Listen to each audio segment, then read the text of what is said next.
السلام عليكم، اللهم صل وسلم وبارك على سيدنا محمد وعلى آل سيدنا محمد. تعال نفرز مع بعض شوية جوافة تحفة جدا جدا. دلوقتي بقى قبل ما تنشف منك، بصي الجوافة دي مستوية للتفريز تحفة جدا جدا. ودي الجوافة دي للأكل كده جامدة وحلوة، فيها كام واحدة ينفع نفرزهم، هسخطهم منهم وافرزهم، وجامدة زي ديت كده. دي للاكل، وعندي شويه تانيين قد اللي حطاهم على الصينيه دولت هغسلهم برضو ونقطعهم، بس انا هوريكم كام واحده كده، والباقي انا هغسله واكمله كده ايه وافرزه. هنقطعها طبعا، بصوا يعني بشيل من فوق ومن تحت، ما باخدش بزرايه معايا. ولو جت بزرايه معايا كده في اللحم بتاع الجوافه، بطلعها كده منها عشان خاطر انا عايزه الجوافيه بس ايه بدون بذر. لما اجي مثلا اعملها عصير اضرب في الخلاط ومش هصفي، هي خلاص كده مش محتاجه تصفيه. في ناس بقى بتحب ان هي ايه تقطعها كلها في بعضها وتفرزها وتشيلها يعني كده.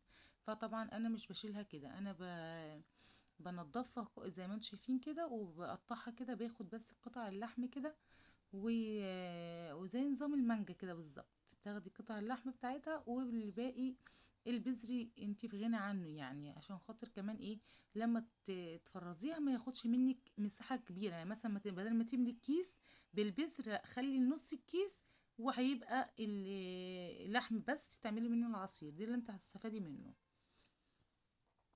تمام، ممكن تحطيها بقى في علبة، تحطي في كيس زي ما انت ايه عاوزة.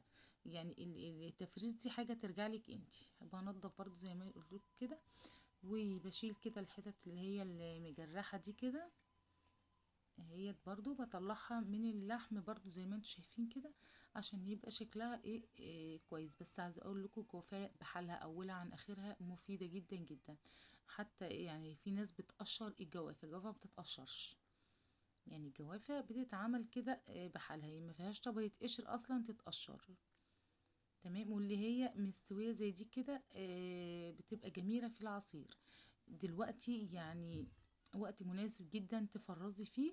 لو اتأخرتي عن كده دخل عليكي شهر 11 الجوافة بتجمد، والجو الساقع ده بيخليها تجمد، فبتبقى محجرة كده، مش هينفع تفرزيها. ما تيجي تعمليها عصير بتحس ان هي محببة كده في العصير، ما تبقاش حلوة كده. قطعت كل الكمية زي ما انتم شايفين، والشوية اللي كانوا عندي برضو الباقيين حطيتهم ايه نضفتهم وحطيتهم في الصينية زي ما انتم شايفين.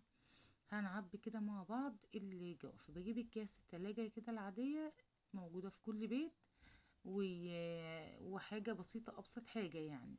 إيه لو ما عندكيش علب مثلا تفرزي فيها، أو الأكياس اللي هي بتبقى بتتبرشم دي، فانا بجيب الاكياس دي سهله جدا، وبوفر على ناس كتير ان هي تبقى يعني متاحه عندها.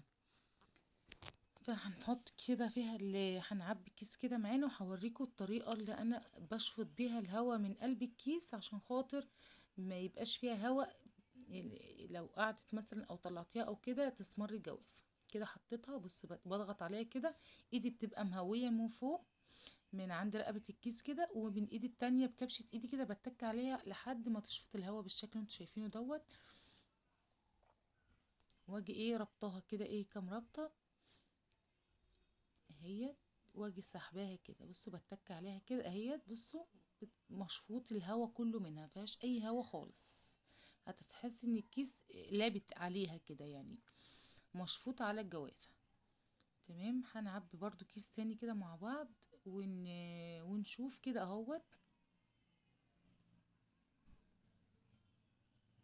طريقتها سهلة، بس طريقة ان انت تمسكي الكيس وتبرميه وتشفطي منه الهوا دوت. اي خزين، اي حاجة، خضار، فاكهة، اي حاجة هتخزنيها اعمليها بالطريقة دي. اهم حاجة تشفطي الهوا من جواه. اي حاجة لما بتجيبيها مغلفة من بره بتلاقي الكيس مشفوط منه الهوا، مبيبقاش فيه هوا خالص. فدي الطريقة الصحيحة اللي انت ممكن تعملي بيها. طبعا هما بيعملوا على مكن وحاجات، فانتي طبعا مفيش مكن في ايدك كده بتمسكي، ايوه رقبه الكيس بتمسكيها كده وتسيبيها تهويه سنه ان هي تشفط الهواء، والتكه كده بالشكل دوت لحد ما يتشفط معايا كل الهواء. اجي برماه واجي ربطاه اهو، بصوا واجي متكيه عليه كده فرداه بالشكل دوت كده. كده تمام معايا وزي الفل. هعمل بقى بقيه كميه كاس الجوافه، ونشوف اهو. بصوا طالعه معايا 5 اكياس، يعني ما شاء الله حلوين مش وحشين، لما يكونوا 5 جوافه، 5 برتقان، 5 مانجا، حاجات كده هتقضي معاكي رمضان. استنوني فيديو جديد، مع السلامه.